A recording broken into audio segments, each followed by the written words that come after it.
오늘 우리에게 주신 하나님 말씀 함께 봅니다. 고린도후서 7장 10절의 말씀입니다. 함께 말씀 목소리를 맞춰서 읽도록 하겠습니다. 다 같이 시작. 하나님의 뜻대로 하는 근심은 후회할 것이 없는 구원에 이르게 하는 회개를 이루는 것이요 세상 근심은 사망을 이루는 것이니라. 아멘. 잘 지내셨습니까? 우리 옆에 분과 한번 인사하죠. 사랑합니다. 반갑습니다. 네. 앞뒤 계신 분하고도 인사하시고요.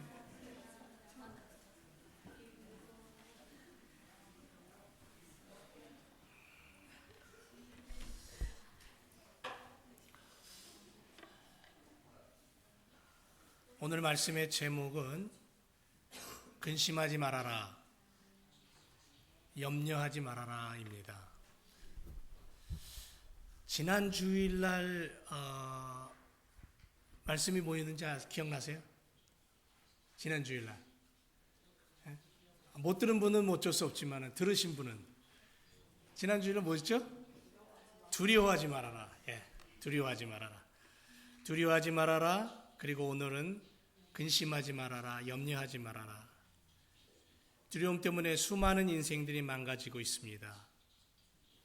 믿음의 사람들은 두려움을 이겨내야 할 줄로 믿습니다. 지난 시간에 제가 그랬죠. 어떤 두려움을 이겨내야 된다고? 과거의 상처와 실패를 인하여 오늘을 두려워하지 마십시오. 지금 내 삶의 환경이 힘들고 어렵다고 오늘을 두려워하고 좌절하지 맙시다.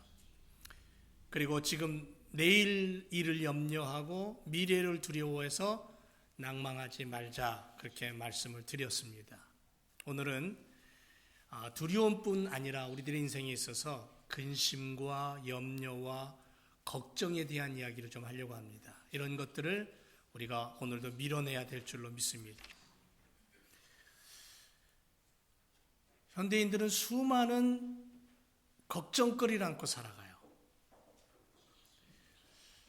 밤잠을 설칠 만큼 심각한 것도 아닙니다. 순간적으로 머리를 스치고 지나가는 것도 근심과 걱정이 됩니다. 걱정거리들, 염려거리들. 그런데 진짜 걱정해야 되고 염려해야 될 것들은 얼마나 될까요? 참 많은 부분이 아닌 것 같습니다. 미국 대학의 그 심리학을 공부하는 학생들이 한 번은 근심이라는 것과 걱정이라는 것을 묶어서 이 설문조사를 한번 했습니다. 그 조사 결과를 보면 사람들의 걱정거리 중에 40%가 실제로 일어나지 않는 것들에 대한 걱정이래요. 공연한 걱정을 많이 하는 겁니다. 걱정거리 중에 30%는 이미 과거에 있어졌던 일이에요. 그런데 과거의 일을 가지고 지금 걱정하는 거예요. 쓸모없는 걱정을 한다는 거죠. 그리고 10%의 사람들은 질병에 대한 걱정거리, 실제로 걸리지 않는 병인데도 불구하고 걱정하고 살아간대요. 저희 집사람이 한 며칠째 지금 계속 심하게 머리가 아픕니다. 근데 이 머리 아픈 거는 어떻게 할 방법이 없어요. 아주 독한 약을 먹어도 머리가 잘 안 낫지를 않아요. 그러니까 은근히 걱정을 해요. 이것 때문에 다른 어떤 것이 혹시 암덩어리가 더 커지지는 않았을까. 지난 시간도 얘기했잖아요. 지금 머릿속에 암을 가지고 있다고. 그런데 진짜 걱정해야 될 것은 8%밖에 안 된대요. 사람들이 가지고 있는 질병에 대한 걱정거리 중에 10% 중에 8%밖에 안 되는데 그 8% 중에서도 정말로 머리를 싸매고 걱정해야 될 것은 별거 없대요. 몇 개 없다라는 거죠. 아무리 걱정을 해도 소용도 없고 머리를 싸매고 걱정해도 해결되지 않는 것들을 가지고 우리들은 날마다 순간마다 모래성을 쌓고 그것을 바라보고 염려하고 근심하고 걱정한다는 거죠. 그런데 그 염려와 근심과 걱정 때문에 오히려 병이 더 생겨요. 오히려 더 마음이 무겁고 오히려 더 고통을 당하게 된다. 이런 연구 결과가 있습니다. 실질적으로 있었던 아주 오래된 한국에 있었던 얘기인데요. 어느 한 목사님이 새벽 예배를 마치고 집으로 가고 계셨는데 집 근처에 코너를 도는데 그 코너에 쓰레기통이 있었어요. 근데 그 새벽에 그 쓰레기통 속에서 뭔가 인기척이 느껴지는 거예요. 소리가 나는 거예요. 그래서 섬뜩한 생각이 들면서 그냥 지나갈 수 없어서 쓰레기통을 열었어요. 그런데도 놀랍게 이제 막 태어난 갓난아기인데 탯줄도 끊지 않은 아기가 핏덩어리가 그냥 이 담요 하나에 쌓여서 거기 버려져 있는 거예요. 깜짝 놀래가지고 그 얼른 꺼내서 그 아이를 데리고 병원에 가서 치료해주고 씻겨주고 그리고는 이 아이가 위기를 넘겼어요. 겨우 생명을 건진 거예요. 병원에서 오래도록 치료를 받으면서. 그리고는 그 냄새나는 쓰레기통 속에서 버려진 그 아이, 조그마한 담요 하나에 둘려가지고 비닐봉지 속에 들어있었던 그 아이를 양자로 삼았어요. 그리고는 정성스럽게 키웠어요. 하나님이 이 아이를 내게 선물로 주셨다고 믿은 거죠. 그리고는 사랑을 다해서 키웠던 겁니다. 하나님은 쓰레기통 속에 버려져 있는 인생도 그냥 두시지 않는 하나님. 모세는 나일강에 버려졌잖아요. 그런데 하나님은 그 모세를 기억하셔서 모세를 통해서 이스라엘을 구원하시기 위해서 나일강에 떠내려가는 이제 죽어야 될 그 아이를 공주가 발견하잖아요. 그리고는 자기의 양자로 삼잖아요. 이 놀라운 일들이 우리들의 삶 속에 펼쳐지는 것을 보게 됩니다. 그래서 하나님은 생명을 가진 그 어떤 존재도 소홀히 여기지 아니하시고 하나님이 기억하시고 붙잡아 주신다라는 것을 우리가 생각할 때에 믿는다면 우리들 주변에 다가오는 염려를 우리는 축구공을 발로 차서 날려버리듯이 그렇게 날려버리는 그러한 믿음의 삶을 살아야 될 줄로 믿습니다. 오늘 말씀해 보니까는 뭐라고 돼 있어요? 하나님의 뜻대로 하는 근심이 아닌 것은 십자가 앞에 던져버리고 믿음으로 살아가라. 하나님의 뜻대로 하는 근심은 후회할 것이 없다. 구원에 이른다. 회개를 만들어낸다. 하지만 세상 근심은 뭐한다? 사망을 가져온다. 이 말씀 그대로를 믿으십니까? 성도들이 세상을 살아가면서 두려움이 밀려오고 근심과 염려와 걱정들이 다가오지 않는다고 말할 수 없어요. 믿는 사람이라고 근심이 없습니까? 염려가 없습니까? 걱정이 없습니까? 믿는 사람도 세상을 살아가면서 똑같이 근심하고 걱정하고 염려해요. 자녀 때문에, 내 삶 때문에, 아내 때문에, 남편 때문에, 직장 때문에 여러 가지 것들로 우리는 걱정하고 근심할 수밖에 없습니다. 그래서 성경에도 그렇게 되어 있잖아요. 근심을 떨쳐버릴 수 없는 연약한 인생이다.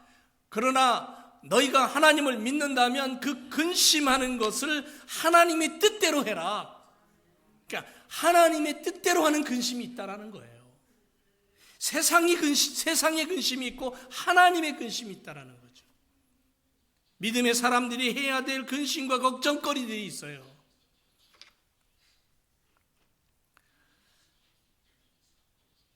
적당한 두려움은 하나님의 능력과 하나님의 손길을 발견한 기회가 되듯이 적당한 염려와 근심, 하나님이 내가 가지고 있는 근심과 걱정과 염려를 하나님께로 가지고 가서 하나님으로 하여금 그것이 하나님의 뜻대로 움직이는 근심과 걱정거리가 되게 한다면 그것은 하나님의 구원이 일어나고 하나님의 역사가 일어나고 회개가 일어난다. 그렇게 말씀하고 있는 거예요.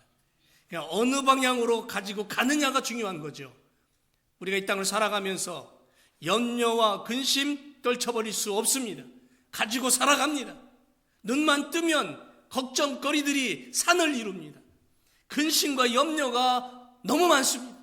하지만 그것을 세상적인 방법으로 그것을 바라보고 염려하고 근심하느냐? 그러면 망합니다.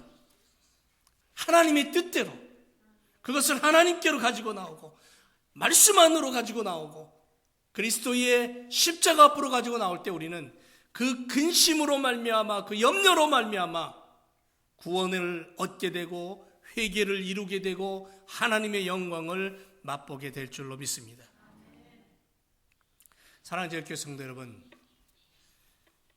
염려가 있습니까? 있어요, 없어요?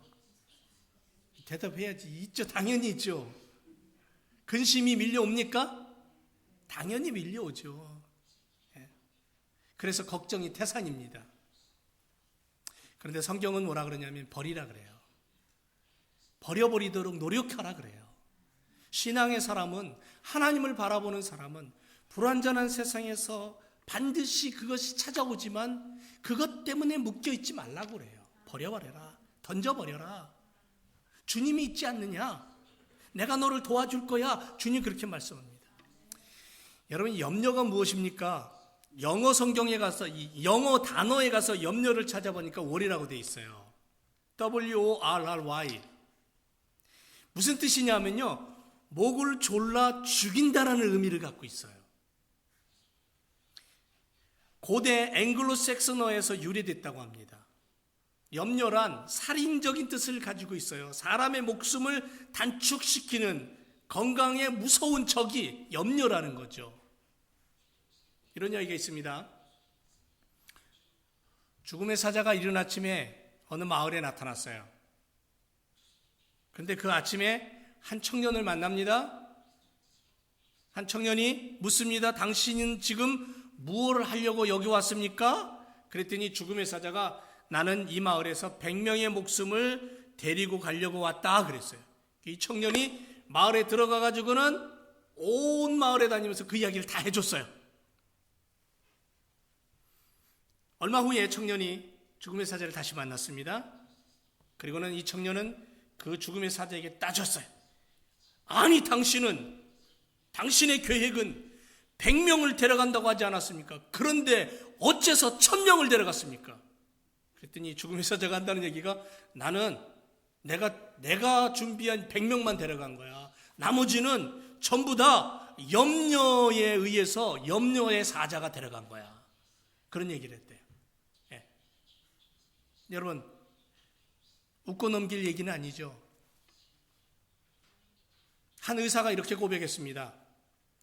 우리는 먹는 음식 때문에 위궤양에 걸리는 것이 아니라 염려 때문에 위궤양이 생긴다라고요. 미국 성인의 거의 절반에 가까운 사람들이 염려와 스트레스에 의한 질병으로 병원을 찾는데요. 염려는 마음의 질병뿐이 아니라 심장질환, 암, 사건, 사고, 수많은 삶에 유해한 것들, 고통스러운 것들을 만들어내는 무서운 바이러스다, 이렇게 생각하면 돼요. 그런데도 불구하고 이 자리에 지금 앉아서 머릿속으로는 어떤 염려 속에 휩싸여 있는 분들 계시지 않습니까? 아코, 집에 오늘 아침에 된장찌개 가스레인지 안 끄고 온 것 같은데 거기에 매여가지고 그냥 하나님 앞에 예배도 못 드리고, 응? 하나님 우리의 이러한 모습을 아셨기 때문에 잠언 17장 22절에서 뭐라 그러냐면요, 마음의 즐거움은 양약이라도 심령의 근심은 뼈로 마르게 한다 그랬어요. 잠언 4장 23절에 무릇 지킬 만한 것보다 더욱 내 마음을 지켜라. 생명의 근원이 이에서 난다. 또 다른 염려의 단어를 찾아보니까 어떤 뜻이 있냐면 찢어서 떼어낸다라는 뜻이 있어요. 찢어서 떼어낸다.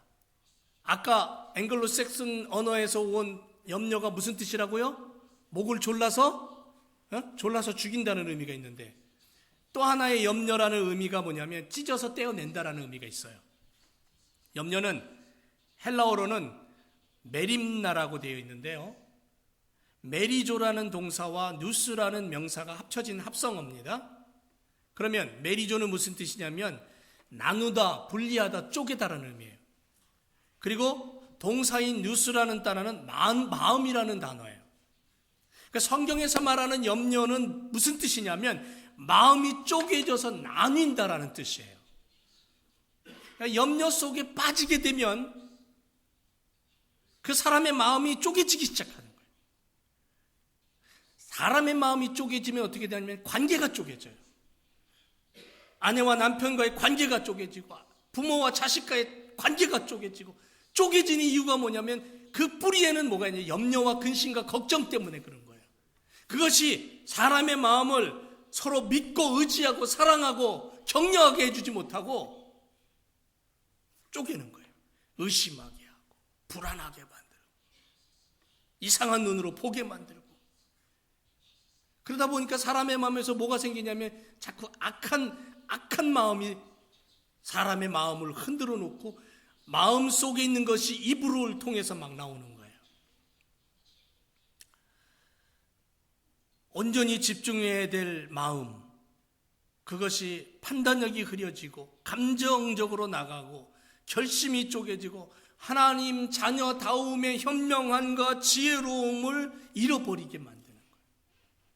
그래서 지나친 염려는 노력한 것보다도 불행한 선택과 결과를 만들어낸다고 그렇게 말합니다. 성경이 염려에 대해서 얼마나 조심스럽게 강조하고 있는가를 알 수 있습니다. 그러면 어떻게 해야 될까요? 우리는 염려를 떨쳐버릴 수 없고, 염려라는 단어의 의미가 이렇게 무섭고 우리 삶 속에 염려, 근심, 걱정을 안고 사는 우리의 인생인데, 그러면 어떻게 해야 됩니까? 이 세상을 포기하고 사는 홈리스 또는 아마 돼지 외에는 세상을 사는 누구도 근심이나 두려움과 걱정에서 자유로울 수 없을 거예요. 아니, 우리 교회에서도 홈리스 사역을 좀 합니다만 홈리스도 근심과 걱정이 있을 거예요. 분명히. 처녀는 시집갈 걱정, 시집가면 살림과 자녀 걱정, 미국 와서 체류 신분 때문에 걱정, 불안, 영주권 해결되니까 세금 걱정, 연금 걱정, 실직자가 되면 취직 걱정, 취업하면 진급 걱정, 사업 걱정, 사업이 잘 되면 그 다음에 무슨 걱정이에요? 안 될 거 걱정, 불경기 걱정, 주식 사놓고는 주식이 떨어질 걱정, 떨어지면 본전도 못 거질 것에 대한 걱정, 불안, 걱정, 근심, 한국의 전쟁의 불안과 위험을 피해서 미국에 왔더니 지진 걱정, 토네이도 걱정, 날씨 걱정, 별의별 놈의 걱정들이 그냥 수 없는 걱정과 근심, 염려로, 정말 필요한 근심과 걱정, 염려는 사실은 몇 개 안 돼요. 그런데 그거 예수님께 가지고 나오면 다 해결되거든요. 왜? 주님 살아계시잖아요. 세상 사람들은 이러한 걱정과 염려가 아무 쓸모없는 것임을 알면서도 그 염려에서 해방되지 못하고 근심과 걱정과 염려의 감옥 속에서 몸부림치며 살아가요. 떨쳐버리려고 해도 쉽지 않아요. 어떤 때는 더 깊은 수렁 속으로 빠져드는 것을 느껴요. 몸도 망가지고 마음도 부셔집니다. 그래서 찬송가 중에 이런 가사가 있잖아요. 487장에 보면 죄짐 맡은 우리 구주, 어찌 좋은 친구지 거기. 근심 걱정 무거운 짐 안 잊은 자 누군가, 피난처는 우리 예수 주께 기도드리세. 우리가 늘 그렇게 찬송하잖아요. 그래요. 우리들 삶 속에 밀려오는 근심과 염려와 걱정들을 어찌 해야 합니까? 지워버리려고, 잊어버리려고 해도 다시 떠오르고 다시 생각나고 우리를 괴롭히고 힘들게 하는 근심과 걱정, 염려들을 어떻게 해결할 수 있느냐는 거예요. 성경을 들여다보다가 그 답을 찾습니다. 첫째는 하나님의 약속을 믿으라요. 여러분, 하나님의 약속을 믿으십니까? 믿는 자에게는 승리가 다가오고 축복이 다가와요. 요한복음 14장 1절에 너희는 마음에 근심하지 말아라. 하나님을 믿으니 또 나를 믿으라. 예수님 분명히 우리에게 말씀했잖아요. 모든 것을 다 하실 수 있는 전능자 하나님, 모든 것을 다 알고 계셔요. 그래서 정답은 주님께 있어요. 해답은 주님께 있어요. 예수님을 믿는 것은 염려에 대한 처방인 줄로 믿습니다. 우리가 도움을 얻지 못하는 것은 하나님의 능력이 부족해서가 아니에요. 하나님의 능력이 부족해서가 아니라 우리가 약속의 말씀에 대한 우리의 믿음의 부족이에요. 결혼을 못해서 고민하는 처자에게 잠언 19장 14절 말씀을 들려줄 필요가 있습니다. 집과 재물은 조상에게서 상속되거니와 슬기로운 아내는 여호와께로서 말미암는다. 처녀 총각에게 이 말씀은 힘이 돼요. 불안하고 두려운 사람에게 시편 43편 5절은 내 영혼아 내가 어찌하여 낭망하고 어찌하여 내 속에서 불안하여 하는고 너는 하나님을 바라라. 나는 내 얼굴을 도우시는 내 하나님을 오히려 찬송하겠다 그랬어요. 힘들고 지치고 고통받는 자에게 이사야 40장에서 이사야는 이렇게 말합니다. 오직 여호와를 앙망하는 자는 새 힘을 얻는다. 독수리가 날개치며 올라간 것 같을 것이고 다른 박질해도 곤비치 아니하고 걸어가도 피곤치 않는다. 장차 일어날 미래에 대해서 불안과 초조 속에 묶여있는 사람을 향하여 예레미야는 29장 11절에서 이렇게 말해요. 나 여호와가 말하노라. 너희를 향한 나의 생각은 내가 안 하니 재앙이 아니야, 평안이야, 장래의 소망을 주려는 거야. 그러므로 너는 내게 부르짖어라, 내게 기도해라. 내가 그것을 들을 것이고 전심으로 나를 찾고 찾으면 내가 너희를 만나줄 거야. 나를 괴롭히는 심각한 문제, 아픔이 떠나지 않습니다. 그 문제를 바라보지 말고 그 아픔 속에 내 스스로 빠져들지 말고 그래서 우울증이 생기고 그래서 가슴을 치며 고통스러워하지 말고 그 모든 문제를, 그 모든 상처를 감싸시고 싸매시고 고쳐주시는 주님을 바라보고 그 주님의 능력을 바라보고 주님 앞에 나와서 주님하고 주님 앞에 내어놓으면 해결해 주신다는 거예요. 언제까지? 응답될 때까지. 왜냐하면 나는 지금 당장 급할지 모르지만 주님은 나보다 나를 더 잘 알고 계시기 때문에 내게 가장 좋은 때에 그때 응답해 주시는 주님 아니십니까? 누가복음 1장 37절에 대저 하나님의 모든 말씀은 능치 못하심이 없느니라. 민수기 23장 19절에 하나님은 인생이 아니시니 시건치 아니하신다. 하나님의 말씀을 아는 성도는 하나님께 은혜를 입고 살아가요. 하나님의 자녀된 성도들은 죄의 사슬과 염려와 근심과 걱정의 감옥에서 해방되어 주님이 주시는 평안과 자유를 누리며 살아가게 되어 있는 거예요. 그래서 성경은 우리에게 이렇게 말합니다. 요한복음 8장 32절에 진리를 알지니 진리가 너희를 자유케 하리라 그랬어요. 여러분이 하나님의 약속의 말씀을 믿으십니까?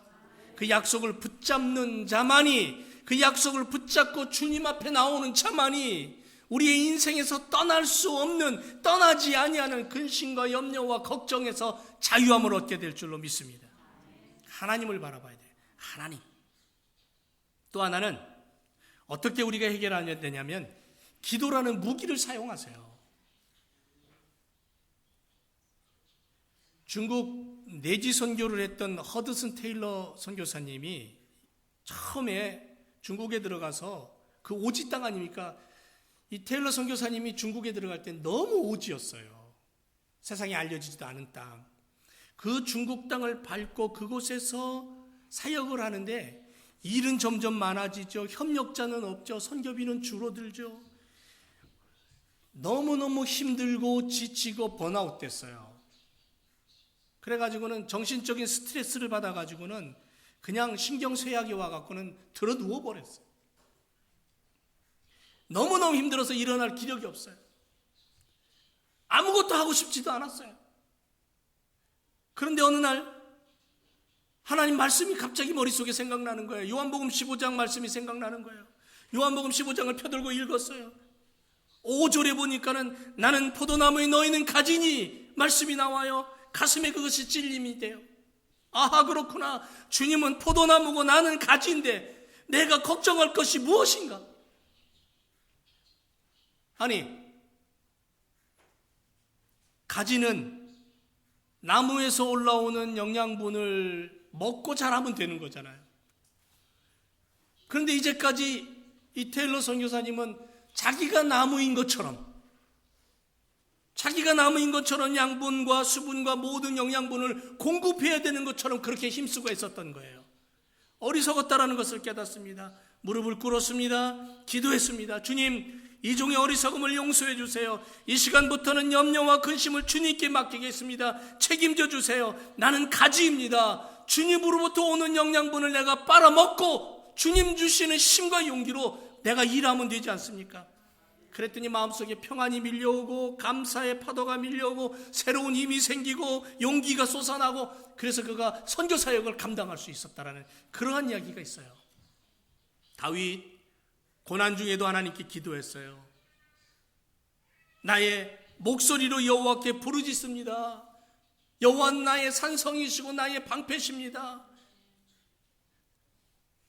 예레미야 선지자는 고통이 밀려오고 죽음의 시간 앞에서도 나라를 등에 업고 하나님 앞에 엎드려 기도했던 사람이에요. 주님은 십자가를 지시기 전날 밤에 겟세마네 동산에서 땀방울이 핏방울 되도록 기도하시던 분이에요. 그래서 십자가 지실 수 있었던 거예요. 기도는 만사를 회복하는 능력인 줄 믿습니다.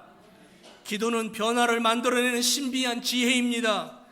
기도는 막힌 문을 여는 열쇠고, 기도는 엄청난 담을 허무는 무기가 될 줄로 믿습니다. 하나님의 능력을 이 땅에 끌어내는 통로가 바로 기도라는 겁니다. 기도하는 자만이 힘을 얻게 됩니다.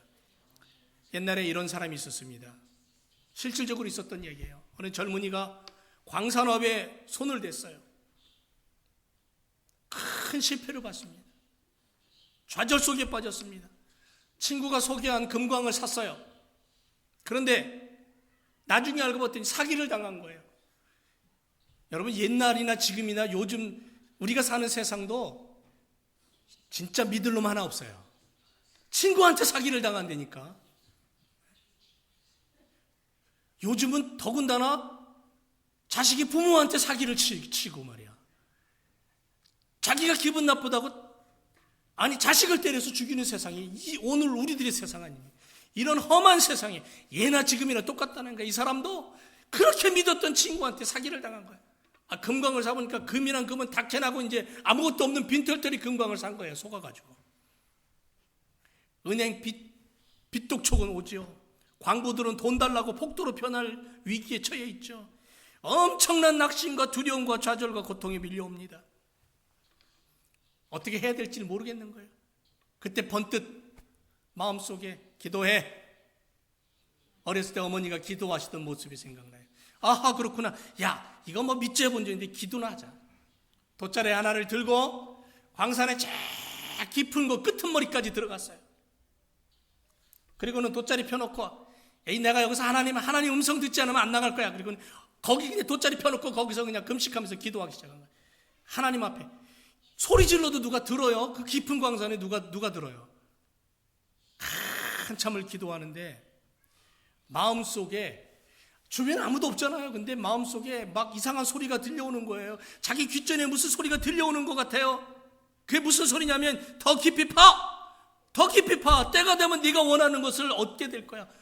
막 난생 처음 이런 신비로운 체험을 한 거예요. 아무리 둘러봐도 아무도 없는데 자기 마음속에서부터 이런 소리가 들려온 거예요. 베드로는 주님의 음성을 듣고 밤새도록 그물을 던져 고기를 한 마리도 잡지 못했지만, 그는 주님 말씀에 순종해서 깊은 데로 그물을 던졌을 때에 그물이 찢어질 정도의 고기를 낚았어요. 놀라운 일이죠. 그 말씀이 갑자기 머릿속에 딱 생각나는 거예요. 그렇구나. 야, 이거 주님의 응답이구나. 그리고는 돗자리 들고 뛰어나와가지고는 광부들을 막 독려해가지고는 깊이 파라고, 더 깊이 파라고, 다 내가 책임지겠다고, 더 깊이 파라고. 얼마간 파다가는 갑자기 펑 하는 소리와 함께 시커먼 물이 쏟아져 나옵니다. 그게 뭔지 아세요? 석유예요, 석유. 기름. 그래서 미국 석유의 왕이 됩니다. 석유 회사의 왕이 돼요. 그가 바로 세계 최대의 석유 기업을 가진 엑슨모빌의 모체가 되는 스탠더드 오일을 창시한 록펠러입니다. 하나님이 기도하는 자는 위기 속에서 건져주시는 거예요. 시편 28편 2절에 내가 주의 성소를 향하여 나의 손을 들고 주께 부르짖을 때에 나의 간구하는 소리를 들으십니다라고. 시편 33편 34편 6절에 보니까 이 곤고한 자가 부르짖음에 여호와께서 들으시고 그 모든 환난에서 구원하셨다. 부르짖으세요. 예레미야는 33장에서 너는 내게 부르짖으라 내가 내게 응답하겠다. 주님께 가슴을 열고 기도하는 믿음의 성도가 될 때에 우리의 목소리를 들으시는 주님께서, 우리의 부르짖음을 귀 기울이시는 주님께서 우리의 근심과 걱정과 염려와 고통과 두려움을 다 도망가게 하시고 승리를 노래하는 인생으로 변화시켜 주실 줄 믿습니다. 콜로라도에 가면 롱의 봉우리라고 있는데 거대한 거기에 서 있는 나무가 하나 있습니다. 이 나무는 얼마나 오래됐냐면 400년이나 됐답니다. 14번 이상의 벼락을 맞아도 끄떡 안 했어요. 수없는 폭풍을 만났어도, 남북전쟁 때 총과 대포의 공격에도 버튼히 서 있었던 나무입니다. 멋지겠죠? 그런데 이 나무가 겉이 멀쩡하던 이 나무가 어느 날 갑자기 쓰러져 버렸습니다. 그 원인을 조사해 보니까 손으로 이렇게 만져가지고 눌러버리면 터져서 죽어버릴 조그마한 딱정벌레가 그 나무 속에 들어가서 속을 다 파먹어버린 거예요. 겉은 멀쩡하지만 속이 없어져 버리니까 쓰러져 버린 거예요. 사랑하는 교회 성도 여러분, 우리는 이 거목처럼 핍박, 겉으로 다가오는 위험, 세상의 유혹, 외부로부터 오는 강한 것들을, 그 공격을 잘 견디고 이겨낼 수 있을지 모르지만 우리 마음속에 도사리고 생겨나는 작은 딱정벌레 같은 근심과 걱정과 염려 때문에 쓰러지고 넘어지고 속이 썩어버린다는 거예요. 그래서 속빈강정이 되면 안 된다는 거죠. 베드로 전서 5장 7절에 너희 염려를 다 주께 맡겨버려라. 이는 저가 너희를 권고하셨다 그랬습니다. 복음성가 중에 기도할 수 있는데 왜 걱정하십니까? 그런 우리 찬양부들이죠. 기도하면서 왜 염려하십니까? 주님 앞에 무릎 꿇고 간구해 보세요. 마음을 청결하게 뜻을 모아서 기도하라고. 왜 걱정하냐고. 히브리서 2장 18절에 자기가 시험을 받아 고난을 당하셨은즉 시험 받는 자들을 등이 도우신다 그랬어요. 시편 37편 5절에 너의 길을 여호와께 맡겨라. 저를 의지하면 저가 이루신다고 말씀하고 있어요. 시편 55편에 뭐라 그런 줄 아세요? 내 짐을 여호와께 맡겨 버려라. 너를 붙드시고 의인의 요동함을 영영히 허락치 아니하실 것이다 그랬어요. 사랑하는 제1교회 믿음의 가족 여러분, 기도의 무기를 사용하세요. 여러분에겐 다 기도의 무기가 있습니다. 하나님은 그 기도의 무기로 이 세상을 이기게 하십니다. 그렇다면 우리는 하나님의 능력으로 이겨내고 기도로 우리가 이겨낼 수 있는 방법을 알았는데 무엇으로 우리는 근심과 걱정과 염려를 이겨내고 승리할 수 있을까? 성경을 들여다보니까는 창조주 하나님이 내 인생의 주인이라고 말씀했어요. 내 인생의 주인이다. 그래서 시편 3편 5절에 보니까 내가 누워 자고 깨었으니 여호와께서 나를 붙드시고 천만인이 나를 둘러치려 하여도 나는 두려워하지 않겠다 그랬어요. 참 놀라운 거는 내가 하나님을 어떻게 믿고 의지하느냐에 따라서 내가 가진 근심과 걱정과 염려가 남아있느냐 사라지느냐예요. 여러분, 하나님이 어떤 분입니까? 하나님이 어떤 분이에요? 세상을 만드신 분입니다. 온 우주를 만드신 분입니다. 다윗은 원수들이 자기를 뺑 둘러 진을 치고 포위했을 때에도 평안히 잠을 잤다 그랬어요. 자기 장인이 수많은 군사를 이끌고 자기를 죽이려고 포위해서 들어올 때에도 그 밤에 자기는 평안히 잠을 잘 수 있었어요. 그게 왜냐하면 하나님이 있었기 때문에 그래요. 하나님은 내 인생의 주인이라는 거예요. 그래서 그는 하나님을 아버지라고 부를 수 있었던 믿음의 사람이었어요. 하나님이 어떤 분이냐면, 한 가지 예를 든다면, 여러분, 지구는 23.5도가 기울어져서 자전을 합니다. 스스로를 돌아요. 근데 이 자전 속도가 얼마나 빠르냐면, 한 바퀴 도는데 적도를 중심으로 해서 대략 시속 1666km가 된답니다. 지구가 태양 주위를 공전합니다. 스스로 돌면서 태양을 또 한 바퀴 돕니다. 그 속도가 무려 107,534km래요. 뭐 제가 연구한 게 아니라 인터넷에 들어가서 찾아보면 다 나와 있어요. 그러니까 초당 29.87km로 날아가는 속도예요. 그런데 여러분 지금 어지럽습니까? 안 어지럽죠. 빈혈이 있는 사람 외에는 건강한 사람이란 어지럽지 않아요. 왜 그렇습니까? 시속 1666km로 돌면서 시속 107,534km로 날아가는 지구 위에 지금 내가 타고 있는 것과 마찬가지인데 우리 어지럽지 않거든요. 왜 그래요? 중력 때문에 그래, 중력 때문에. 그런데 하나님이 그걸 만들어 놓으신 거예요. 이 땅에 살게 하기 위해서. 우리로 하여금 이 땅에서 하나님을 예비하며 살라고 하나님 그렇게 만들어 놓으신 거예요. 그 하나님의 능력이 우리가 생각하는 것 이상의 놀라운 능력이 하나님이셔요. 그런데 이 지구라는 것이 우주에 비하면 태평양 바다의 모래알 정도밖에 되지 않는데요. 하나님은 전 우주를 창조하시고 붙들고 계시고 움직이시는 전능자이십니다. 그러므로 그 하나님이 우리를 보고 계셔요. 그 하나님이 나를 지금 붙잡고 계셔요. 이민 생활 속에서 하나님이 나와 함께 하셔요. 그런 믿음과 그 하나님을 바라본다면 내 안에 밀려오는 염려와 근심, 예수 이름으로 명하노니 떠나가라. 두려움아 예수 이름으로 명하니 내게서 물러가라. 우린 그렇게 기도하고 믿음으로 이겨낼 수 있다는 거예요. 시편 23편 4절에 내가 사망의 음침한 골짜기로 다닐지라도 해를 두려워하지 않을 것은 주께서 나와 함께 하심이라. 주의 지팡이와 막대기가 나를 안위하십니다.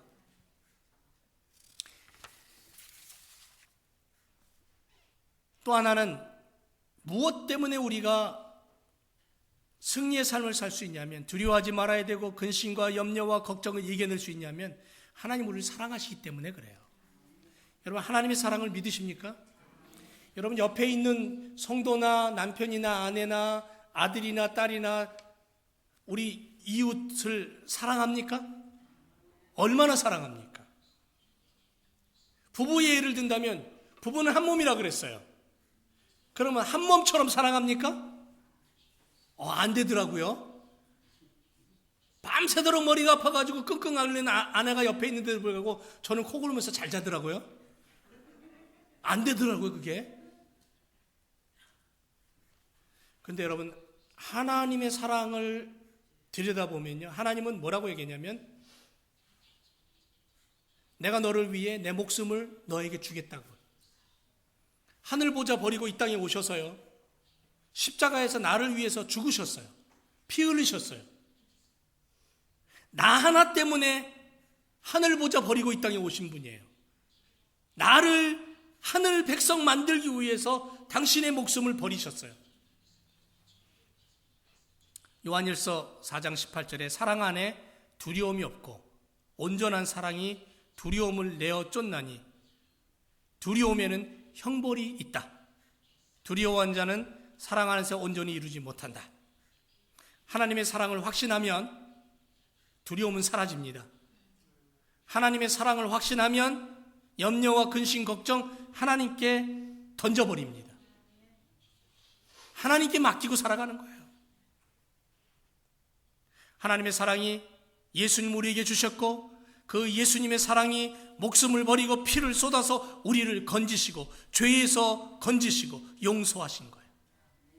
여러분, 셰익스피어가 쓴 맥베드라는 소설을 여러분 아시죠? 거기 주인공 맥베드가 자기가 왕이 되고 싶어서 왕을 죽입니다. 그런데 왕을 죽이고 났더니 자기 손에 묻은 그 피를 손으로 물로 씻습니다. 그런데 씻고 또 씻고 씻고 또 씻어도 마음이 개운치가 않아요. 마음속에 두려움과 공포와 근심과 걱정이 가득해요. 의사를 불러서 어떻게 좀 해달라 그래도 못 해줘요. 그래서 맥베드는 그런 고백을 합니다.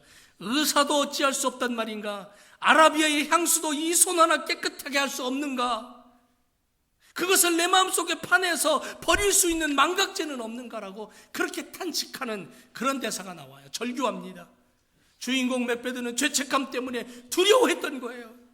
셰익스피어가 이 글을 쓰고 있는 이유는 뭐냐면 죄를 정결케 할 수 있고 죄를 씻을 수 있는 것은 오직 예수님의 보혈밖에 없다는 얘기를 하고 있는 거예요. 예수님이 내 안에 있으면 그 예수님으로 말미암아 내가 자유함을 누려요. 왜냐하면 예수님의 보혈은 하나님의 사랑의 농축액이기 때문에 그래요.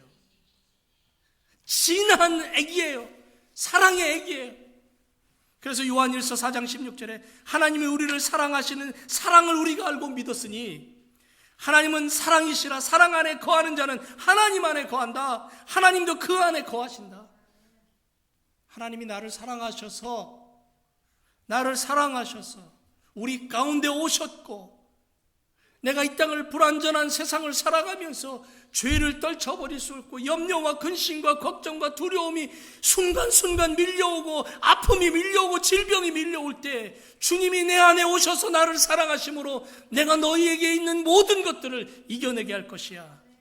내 인생에 개입하셔서 나라는 인생에 개입하셔서 나를 도우시는 주님이시라는 거예요. 그래서 주님의 사랑이 내 안에 가득 들어있을수록 나는 세상의 염려와 근심과 걱정을 내려놓는 인생을 살아가는 거예요. 그런 삶을 살아가는 거예요. 시편 3편 5절에 보니까 내가 누워 자고 깨었으니 여호와께서 나를 붙드신다 그랬어요. 잠잘 때도 깰 때도 누가 함께 하셔요? 주님이 함께 하셔요. 주님이 동행하셔요. 그 사랑의 주님이 나와 함께 하셔요. 사랑하는 제일교회 성도 여러분, 마태복음 10장 29절에 참새 2마리가 한 아시리온에 팔리는 것이 아니냐.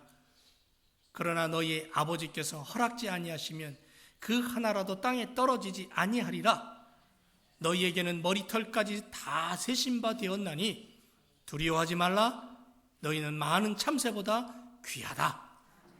이 말씀을 붙잡고 주님이 나와 동행하십니다. 주님이 나를 붙잡아 주십니다. 주님이 나를 사랑하십니다. 그 무엇과도 바꿀 수 없는 목숨과 바꿨던 그 주님의 사랑이 내 안에 있습니다. 주님이 오늘도 나와 함께 하심으로 내 인생의 두려움과 염려와 근심과 걱정이 밀려올 때에 주님하고 부르면 그래 내가 여기 있어. 너의 모든 짐을 내가 대신 져줄게. 그렇게 다가오셔서 나를 붙잡고 나와 함께 하시는 그 주님과 동행하며 주님의 이름을 찬양하는 복된 인생이 되어야 될 줄로 믿습니다. 기도하겠습니다. 염려하지 말아라. 근심